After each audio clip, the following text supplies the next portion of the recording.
अस्सलामुअलैकुम। आ, कैसे हैं आप तमाम लोग। तो टॉपिक चल रहे हैं, उस टॉपिक से रिलेटेड आज एक और टॉपिक लेकर मैं हाज़िर हुआ हूँ आपकी खिदमत में। सबसे पहले वीडियो को शेयर, सब्सक्राइब, लाइक, कमेंट ज़रूर कर दिया करें।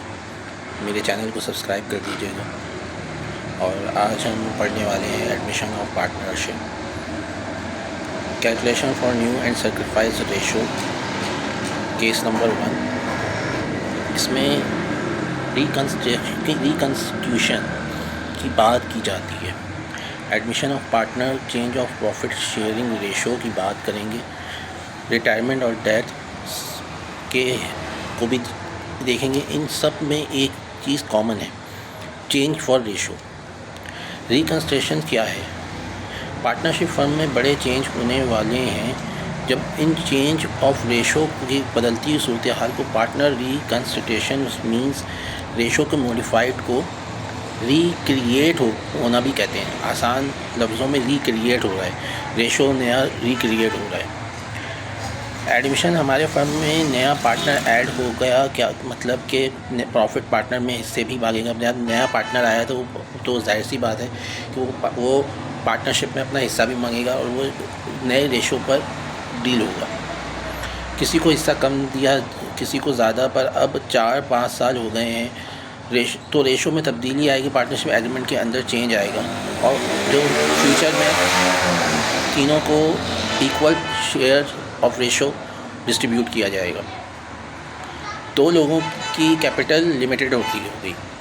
कई बार हम सोचते हैं बिज़नेस को बड़े लेवल पर करने के लिए तो एक्स्ट्रा मनी की ज़रूरत होती है और एक्स्ट्रा मैन पावर की भी ज़रूरत होती है। लोन भी ले सकते हैं हम, लेकिन लोन की सूरत हाल में इंटरेस्ट देना पड़ता है। लोन की सूरत हाल पर इंटरेस्ट देना पड़ता है। अगर हम लेबर रखें तो लेबर जो है वो सैलरी के लिए काम करता है, उसका ज़ाती हिस्सा, ज़ाती इंटरेस्ट नहीं होता है, उसका इंटरेस्ट सैलरी को लेकर होता है। एडमिशन ऑफ पार्टनर से ये दोनों मसले आराम से हल किए जा सकते हैं। अब एडमिशन ऑफ पार्टनर से प्रॉफिट इंक्रीज़ होता है। अब इसको लालच है प्रॉफिट का। जो तीसरा पार्टनर आया है उसको लालच है अपने प्रॉफिट का। यहाँ मैं इसको करने एक एग्जाम्पल के तौर पर, कॉन्सेप्ट के तौर पर समझाने की कोशिश कर रहा हूँ।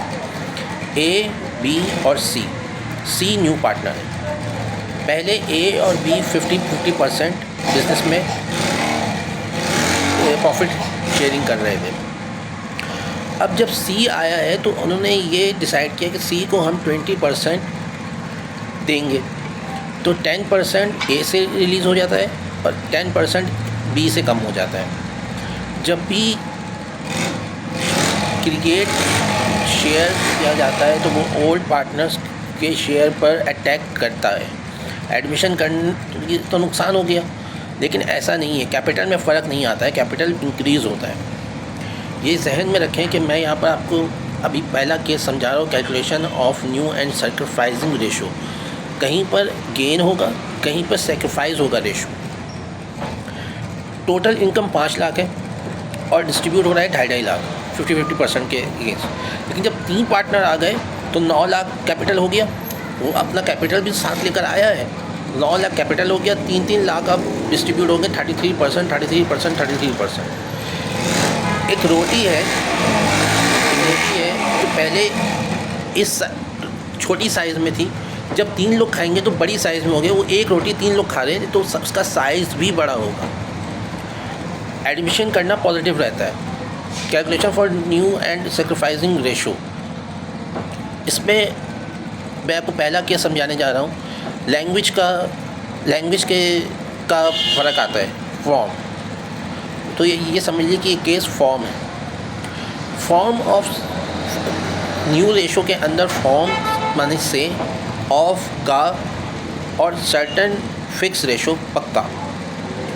ए, बी, सी 60-40% के शेयर होल्डर्स हैं। अब 10%, यहाँ पे सवाल यह है कि 10% ए से लिया जाएगा, से लिया जाएगा और 5% बी से लिया जाएगा। 10% ए से डिक्रीज़ कर देंगे, 5% बी से डिक्रीज़ कर देंगे, 15% सी का गेन हो जाएगा। तो 50%, 35%, 15%, 100% कंज्यूम हो रहा है कि यहाँ पे सेक्रीफाइस और गेन पहला 60%, 40% ओल्ड रेशो है, sacrifice gain 10%, 5%, new ratio 50%, 35% and 15%। किसी का नुकसान, किसी का फ़ायदा।